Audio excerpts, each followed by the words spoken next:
बच्चों की खैरियत लेने आई थी,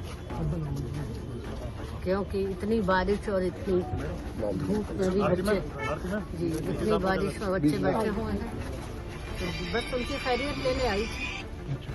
क्या संदेश दिया जिस तरह से ये कार्रवाई चल रही है, बच्चे भी बारिश में उसमें बैठे हैं, इसको लेकर संदेश बच्चों के लिए बल्कि बच्चे खुद हमें संदेश दे रहे हैं। मैंने तो कोई संदेश नहीं दिया।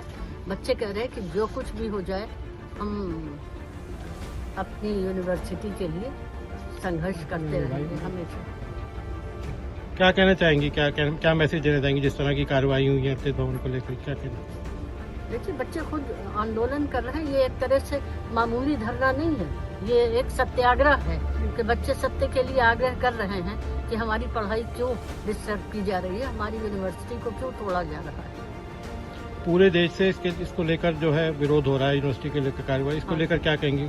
काफी लोग यहाँ पर आ भी रहे हैं, इसको लेकर क्या कहेंगे? देखिए, बहुत लोग आ रहे हैं और हमें खुशी है कि हमें आज पूरी दुनिया का समर्थन मिल रहा है। पूरी दुनिया बच्चों के साथ है। हमारे बच्चे जो धरना दे रहे हैं तो पूरी दुनिया में ही प्रोटेस्ट हो रही है।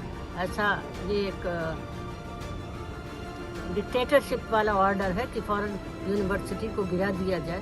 सरकारें जो हैं वो एक तरह से शिक्षा को प्रोत्साहन देती हैं, शिक्षा के लिए बहुत कुछ करती हैं, और सरकार हमें ये ऑर्डर दिया गया कि हम विश्वविद्यालय को गिरा देंगे।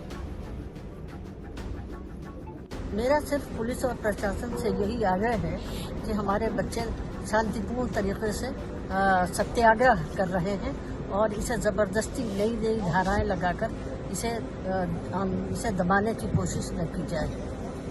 बच्चे पहले कैंप भी लगाया था, प्रशासन ने कैंप हटा दिया है, तो अब आगे की इसको लेकर क्या कहेंगे?